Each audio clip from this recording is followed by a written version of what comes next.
السلام عليكم هردفتوتا كيني كبجمو أكما بيكتن كتان تربي دربي غافي هدو سمو ديگرتوتا يوكان هردفتوتا كيستي ديبي ملي ديسين تمرامي جرا namni hundinuu itti aanee maaltu ta'a jedhee yaadaa jira. Sammuu nama hundaa keessatti gaafiin jiru mul'anni kun abjuudha moo dhugaadha?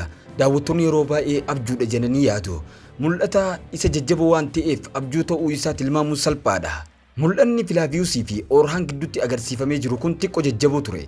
Haa ta'u malee suuraan ofii isaa gallakkifamee jira. Suuraalee irra yoo ilaalle kun abjuu osoo hin taane mul'ata dhugaa ta'uu isaa namaaf ni hubatama.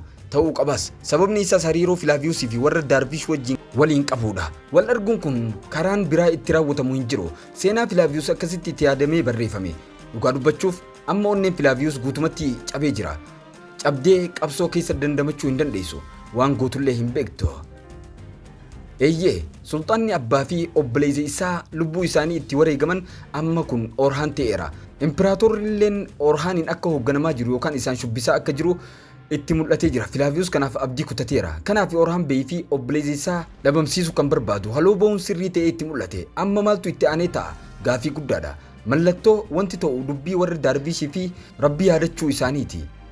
Onnee Filaaviyuus tuqee madaa isaa fayyisuu kan danda'u Islaamummaa qofaadha. Tarii immoo kun uumamni isaa isa dhugaa waan ta'eef Orhaan Bey daandii sirrii irra jira ta'a jedhee yaada yookaan akkasitti itti dhagahama. Kanaaf Filaaviyuus harka duwwaa asirraa deebi'ee gara Orhaan Beyitti ni deema yookaan haleeluu hin danda'u. Yeroo kana keessatti Orhaan Bey obsaa fi hammam amanamaa inni Rabbii isatti amanu hubate ta'uu qaba.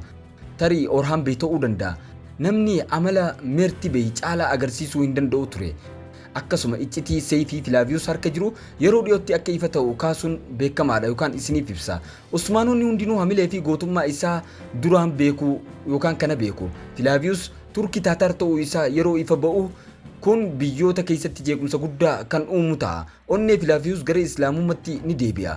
Gaafa ifaan ifa ta'ee gara amantii abboota isaatti deebi'ee Muslima ta'ee Egaa Filaaviyuus Orhaan Bey bulchaa fi hoogganaa Turkii fi Musliimoota qofa ture sana ofumaan ni hubata. Kanaaf ajjechaa obboleessa isaa illee ni irraanfata.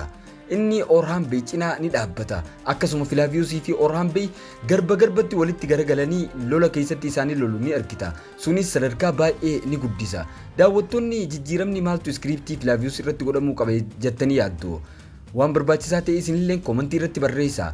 Akkasuma biyyoota kamirraa akka daawwachaa jirtan koomentii irratti nu barreessaa isiniin jenna. Kabajamtoota hordoftoota keenya kan hanga ammaa daawwattan kun xiinxala keenya paartii 2 kan ta'e xiinxala waa'ee Filaaviyuus wal qabatu qabannee dhufneeti jirra.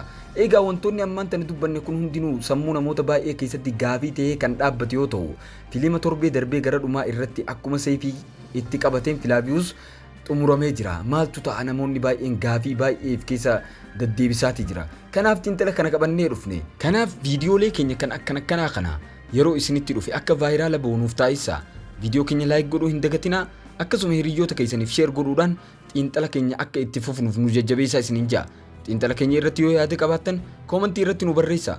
Warroonni chaanaala Oromoo Riikard bakkeedhaaf haaroo taatan sabiskiraayib iddoo jettu kana asii gadi kana tuquudhaan mallattoo bilbilaa kana tuqaa ol irra kaa'adhaa akka viidiyoon keenya yeroo gallakkifametti isin dhaqqabuuf.